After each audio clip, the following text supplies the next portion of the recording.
Welcome back, and today we will be talking about Attack on Titan Season 4 Episode 20.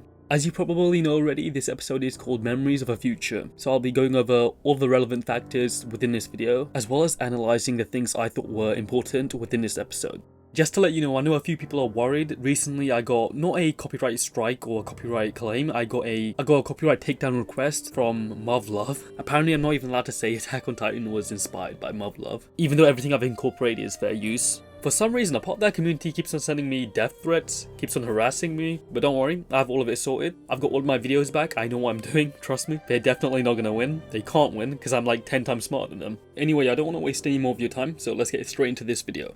The episode starts off with a few memories of Eren, and also Grisha, but mainly Zeke has this interaction with Grisha. Grisha kind of sees him, but then thinks he's imagining, since why would Zeke be bearded and look like an old man? I find this really odd. Like, how would he know what Zeke looks like in the future if he's only seen him as a child?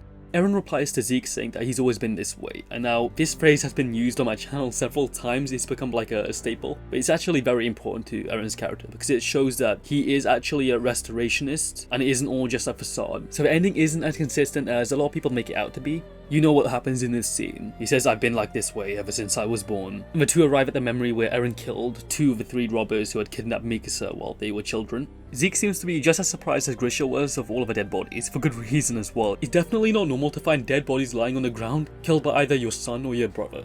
As Grisha scolds child Eren, where Eren explains to Zeke that he expected the two of them to be equally as scared, Eren fights because he is who he is. He's not who his father made him to be. Eren is his own person. He's a completely different person to Zeke. Eren sees Zeke as a man who can only define himself by his willingness to deny his father, who died years ago. Zeke is basically a contrarian. He has to go against the ideology of people like his father because he hates his father. He hates how his father raised him, and he hated who his father was because of propaganda. Eren calls Zeke a slave to his dead father, which cuts pretty deep, I guess. Zeke does choose gratitude instead because he knows that Grisha was the one who opened his eyes to the dangers of Eldia. Perhaps if he treated him well, he wouldn't have seen his danger. It's a very messed up ideology. The way his dad treated him definitely scarred him for life and is very telling. Anyway, he begins to leave, but Eren doesn't immediately follow. Instead, he watches his child self wrap a scarf around Mikasa.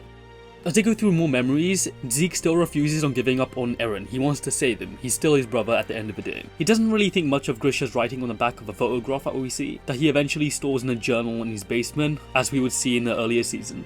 The two of them together watch the Yeager family, with child Eren expressing his desire to join the Survey Corps. Child Eren then talks about not wanting to be ignorant to the outside world, and the world beyond the walls. He wants to carry on the work of all of those who have been sacrificed, so they didn't die in vain. Grisha then offers to show Eren the secret in his basement, after he gets home obviously. Grisha then receives the memories of the fall of Shiganshina, but when Grisha leaves, he becomes bothered seeing a vision of evacuation of a Shiganshina district during the fall of Walmaria. It seems that Grisha did in fact love his family. Still inside Grisha's memories, Zeke is surprised that Eren was actually raised without the same indoctrination that he received. Given Eren's freedom to choose, Zeke was puzzled that Eren would betray him and carry out his father's plans when he received the Attack Titan without being told anything. And this creates a lot more mystery, I guess. If you haven't read the manga, this does seem a little bit confusing. Anyway, this does prompt him to return to the chapel where he had previously discovered the stairs leading to the underground. He follows them down and he finds the members of the Rice family gathered in the cavern below. Grisha explains that he is an Eldian and he is a subject of Ymir, who has come from beyond the walls. He asks the king of the walls to kill all of the titans attacking the wall before his family and other people within the walls are eaten. Frieda is initially distressed by his words, but then her expression kind of changes as the will of the first king takes over her body. She refuses to help Grisha, calling this a time of judgment. Essentially, she says that the rest of mankind is too weak to face the power of the titans, so in order to protect the world, the Eldian people have to be sacrificed and accept their own sins and perish. Zeke believes that he would get along well with Frieda and seems to like her, but is aware that the Rice family will soon be killed. And then we get this shot of Eren looking very angry, as if he's very annoyed by the words of Frieda. Eren had said previously that seeing this memory had made him disappointed in his father. And Zeke does actually ask Eren if all of it was a lie, but Eren doesn't reply. He stares intently at Grisha, who's becoming increasingly agitated. Frieda explains how the Eldians should just accept the world's rage. It sounds really similar to Zeke's plan actually, the euthanization plan. Grisha wants to know how all of this is atonement, when other people are just being ignorant of their history and have had no part in what happened. Frieda does technically agree with that, but this isn't atonement. This is apparently justice. They killed so many people in the past, now they can stop taking other lives, and they can prevent all of this by just living all of their lives within the walls. And if fate has them all die, then so be it. As long as the Eldians remain ignorant, they will be the only ones to die. Sensing something behind him, Grisha kind of turns his neck to seeing Eren glancing at him almost, with even more anger towards the Rice family. Zeke does notice there's something odd going on with Eren, and Eren seems a lot more angry than he should be at this moment. Completely oblivious, Frieda does continue her speech and informs Grisha that even if they were to take the Founding Titan from her, he wouldn't be able to use it. Only somebody of the royal family can use it. Grisha admits that he knows this already and shares insight on the Attack Titan's power, finally revealing that it has the ability to see the memories of the future inheritors, as well as the past ones too. Frieda seems completely shocked, and Zeke kinda seems shocked as well. Frieda was not aware of this because of a vow to renounce war prevents her from using the full power of a founder.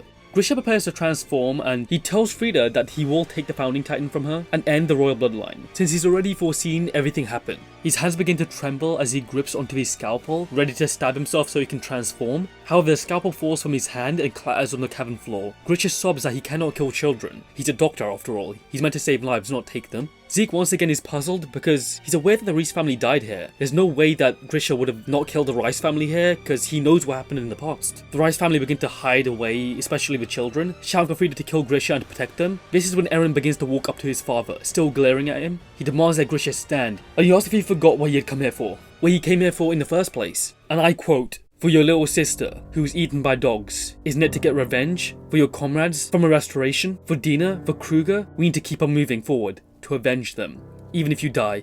Even after you die. This is a story that you started." This convincing Grisha to pick up his scalpel and stab it right through his hand as he transforms. Defeats the founder because the founder was apparently unexperienced. Frieda was quite young, you have to remember, she was a teenager. He then continues to murder the Rice family, with only Rod Reese escaping. Grisha collapses after leaving the chapel, and after he'd left the chapel, he leaves his Titan, taking the syringe of a Titan's spinal fluid with him. He collapses, telling Eren that he killed the Rice family, almost sobbing. We see Eren holding his story's hand. He asks if he's happy now, if this is what he wanted. Was this what Grisha had to do to save his people, to save his family? He doesn't understand why Eren won't show him everything. It seems to me that it was Eren who sent this memory of the wall falling back to his father for this event to occur. He wonders if Carla will be safe. He's wondering if there was any other way to save his family, other than to kill children.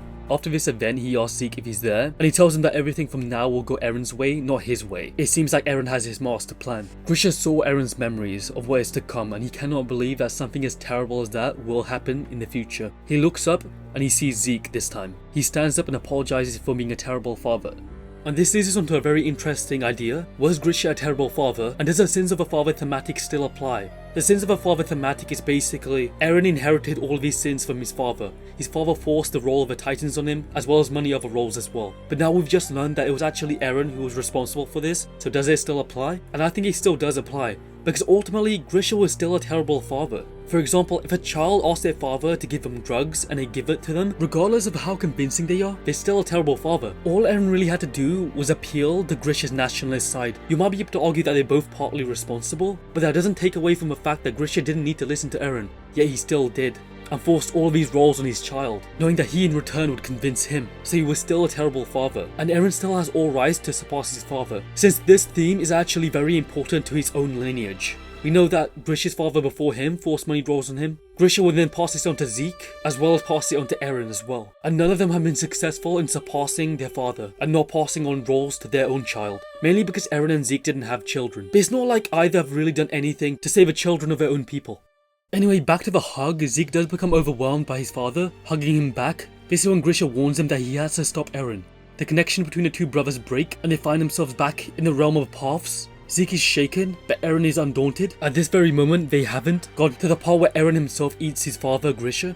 And now Eren's master plan has finally come to fruition. Zeke realizes that Eren manipulated Grisha. He also realizes that now Eren is the one who pushed Grisha to kill the royal family, and by extension fight the rest of the world. But considering that the Attack Titan can, according to him in his own words, transcend time, he's surprised Eren showed Grisha the future and this terrible event, kind of proving Grisha was a terrible father since he knew what was going to happen, yet he still did it. Zeke concludes that Grisha was willing to steal the Founding Titan even though he could not use it himself because of a different memory Eren had shown him. Eren thanks Zeke for making this plan possible, by bringing him to the world of the paths and to Grisha's memories. When he kissed Historia's hand 4 years ago, and just like the manga, kissing Historia's hand seems to be a very important event for him since this is when he saw the future, and all of this seems to be linked into his motivation. As I mentioned in my original prediction for the ending, and Eren's motivation.